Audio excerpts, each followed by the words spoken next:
আল্লাহ বলে এই জমিনটা আমি পুরা তামা বানায় দিব।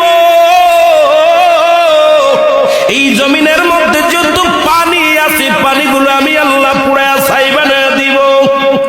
যেদিন কিচ্ছু বলতে কিচ্ছু থাকবে না, সেদিন থাকবে শুধু আমার আল্লাহ। আজকে কার জন্য সুদ খাও, কার জন্য ঘুষ খাও, কার জন্য ব্যভিচার করো, কার জন্য অন্যায় করো রে মন, কার জন্য তোমরা এত বাদই করো। আরে আজকে একটা কথা বলতে গেলে কষ্ট হয়। এই জমিনটা আল্লাহ পুরায়া তামা বানায়া দিবে। এই জমিনের মাটিগুলো পুড়ে হবে তামা। এই জমিনে যত পানি আছে পানিগুলো পুড়ে হবে ছাই। এই দুনিয়ার মধ্যে কিচ্ছু যেদিন থাকবে না, ওই তুরস্কের কত বাহাদুর, কত টাকাওয়ালা মিনিটের মধ্যে